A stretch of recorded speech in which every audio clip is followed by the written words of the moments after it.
ତେବେ ଜାନୁଆରୀ ମାସ 2 ତାରିଖ ଶୁକ୍ରବାର ଅର୍ଥାତ୍ ଆଜିକାର ପାଣିପାଗ ଖବର ଆସିଯାଇଛି।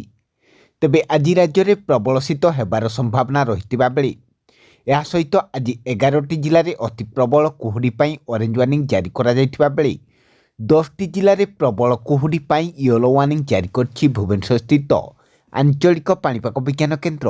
ତେବେ ପାଣିପାଗ ବିଭାଗ ପକ୍ଷରୁ କ'ଣ ସୂଚନା ରହିଛି ସେସବୁର ସମ୍ପୂର୍ଣ୍ଣ ଖବରଟି ଜାଣିବା ପାଇଁ ଭିଡ଼ିଓଟିକୁ ଶେଷ ପର୍ଯ୍ୟନ୍ତ ନିଶ୍ଚିତ ଭାବେ ଦେଖନ୍ତୁ। ଆଉ ଯଦି ତା ପୂର୍ବରୁ ଆମ ଓଜେନ୍ ଓଡ଼ିଆ ଚ୍ୟାନେଲଟିକୁ ନୂଆ କରି ଆସିଥିଲେ ଏବେ ହିଁ ସବସ୍କ୍ରାଇବ୍ କରିଦିଅନ୍ତୁ ଆଉ ପାଖରେ ଥିବା ବେଲ୍ ଆଇକନ୍ଟିକୁ ଦବାଇ ଦିଅନ୍ତୁ। ଆଗକୁ ମଧ୍ୟ ଏହିପରି ପାଣିପାଗ ସମ୍ବନ୍ଧୀୟ ସମସ୍ତ ପ୍ରକାର ଟେକ୍ନିକ୍ ଅପଡେଟ୍ ଖବରଗୁଡ଼ିକ ସର୍ବପ୍ରଥମେ ଜାଣିବା ପାଇଁ। ତେବେ ଆସନ୍ତା 24 ଘଣ୍ଟା ମଧ୍ୟରେ କେଉଁ ସବୁ ଜିଲ୍ଲାଗୁଡ଼ିକରେ ପ୍ରବଳ ଥଣ୍ଡା ହେବ, ଆଉ କେଉଁ ସବୁ ଜିଲ୍ଲାଗୁଡ଼ିକରେ ଅତି ପ୍ରବଳ କୁହୁଡ଼ି ପାଇଁ ଅରେଞ୍ଜ ୱାର୍ଣ୍ଣିଂ, ଆଉ କେଉଁ ସବୁ ଜିଲ୍ଲାଗୁଡ଼ିକରେ ପ୍ରବଳ କୁହୁଡ଼ି ପାଇଁ ୟେଲୋ ୱାର୍ଣ୍ଣିଂ ଜାରି କରିଛି ପାଣିପାଗ ବିଭାଗ।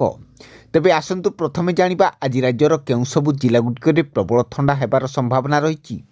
ଆଉ ସେସବୁ ଜିଲ୍ଲାଗୁଡ଼ିକ ମଧ୍ୟରୁ ଝାରସୁଗୁଡ଼ାରେ 8 ଡିଗ୍ରୀ ସର୍ବନିମ୍ନ ତାପମାତ୍ରା ରହିବ, ଅନୁଗୁଳରେ 9 ଡିଗ୍ରୀ ସର୍ବନିମ୍ନ ତାପମାତ୍ରା ରହିବ, କେନ୍ଦୁଝରରେ 10 ଡିଗ୍ରୀ, ସୁନ୍ଦରଗଡ଼ରେ 10 ଡିଗ୍ରୀ, ବୌଦ୍ଧରେ 10 ଡିଗ୍ରୀ, ବଲାଙ୍ଗୀରରେ 10 ଡିଗ୍ରୀ, ନବରଙ୍ଗପୁରରେ 10 ଡିଗ୍ରୀ, ଢେଙ୍କାନାଳରେ 11 ଡିଗ୍ରୀ, ମୟୂରଭଞ୍ଜର ବାରିପଦାରେ 11 ଡିଗ୍ରୀ ରେକର୍ଡ କରାଯାଇଥିବା ବେଳେ ଆଉ ବାକି ଜିଲ୍ଲାଗୁଡ଼ିକରେ 12 ଡିଗ୍ରୀରୁ 16 ଡିଗ୍ରୀ ସର୍ବନିମ୍ନ ତାପମାତ୍ରା ରହିବ ବୋଲି ପାଣିପାଗ ବିଭାଗ କହିଛି। ଏହା ସହିତ ଆଜି ଅତି ପ୍ରବଳ କୁହୁଡ଼ି ପାଇଁ 11ଟି ଜିଲ୍ଲାକୁ ଅରେଞ୍ଜ ୱାର୍ଣ୍ଣିଂ ଜାରି କରାଯାଇଥିବା ଜିଲ୍ଲାଗୁଡ଼ିକ ମଧ୍ୟରୁ କେନ୍ଦ୍ରାପଡ଼ା, ଜଗତସିଂହପୁର, ପୁରୀ, ଖୋର୍ଦ୍ଧା, କଟକ, ଯାଜପୁର, ଢେଙ୍କାନାଳ, ଅନୁଗୁଳ, ନୟାଗଡ଼, ବୌଦ୍ଧ, ସୋନପୁର,